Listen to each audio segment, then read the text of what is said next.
Arsenal kembali melanjutkan tren positif mereka di Liga Premier Inggris saat menjamu Newcastle United di Stadion Emirates pada Minggu 25 Februari 2024. Setelah di pertandingan sebelumnya Bukayo Saka dan kawan-kawan takluk atas FC Porto di Liga Champions, The Gunners akan melupakan kekalahan sebelumnya pada The Magpies. Turun dengan skuad terbaiknya bersama dengan trio Bukayo Saka, Martinelli, dan Kai Havertz, Arsenal mampu membuka skor saat laga berjalan 18 menit. Sven Botman melakukan gol bunuh diri dan membobol gawang Newcastle yang dijaga oleh Loris Karius. Mantan kiper Liverpool itu akhirnya tampil sebagai starter bersama Newcastle karena cedera yang dialami oleh Martin Dubravka. Namun, kiper asal Jerman itu justru gagal unjuk gigi di hadapan manajer Eddie Howe. Setelah kemasukan lewat gol bunuh diri, gawang Karius kembali bobol, kali ini lewat aksi Kai Havertz di menit ke-24. Performa Loris Karius sebetulnya tidak jelek-jelek amat di laga ini. Ia tercatat mampu membuat 4 penyelamatan. Namun, hancurnya Newcastle tak lepas dari buruknya para pemain tengah dan belakang. Arsenal sampai dengan mudah menembus ke kotak penalti.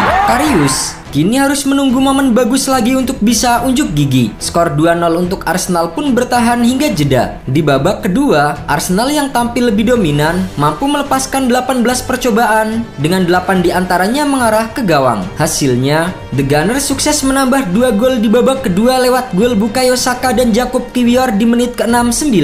Ditekan habis-habisan, Newcastle akhirnya mampu memperkecil kedudukan menjadi 4-1 setelah Joe Willock mencetak gol di menit ke-84. Sayangnya, hingga pertandingan berakhir, The Magpies tak mampu mengejar ketertinggalan atas tuan rumah. Skor 4-1 untuk Arsenal bertahan hingga laga bubar. Hasil ini membuat Arsenal tetap di urutan ketiga dan berada di jalur perburuan juara. Selain itu, Arsenal menjadi tim pertama dalam sejarah Liga Premier Inggris mencetak 2 gol lebih di babak kedua sebanyak 7 pertandingan berturut-turut. Total, 18 percobaan dengan 8 diantaranya mengarah ke gawang juga telah membuktikan jika Arsenal bisa kembali ke performa apik mereka. Arsenal sempat mendapatkan kritik saat tumbang dari FC Porto di Liga Champions. Tim asuhan Mikel Arteta gagal mencatatkan shot on target. Mereka pun dinilai kurang striker ulung. Mantan pemain Manchester United Rio Ferdinand menilai bahwa Arsenal sudah bermain lebih efektif. Tidak ada seorang pun yang bertanya di mana pemain nomor 9 dan itu terjadi saat tim menjalankan fungsi dan mencetak gol. Arsenal sekarang menjadi tim dan unit yang sangat efisien. Baik Arsenal, Liverpool, dan Manchester City, ketiganya punya peluang besar menjadi juara dengan catatan gol dan kebobolan yang juga mirip-mirip.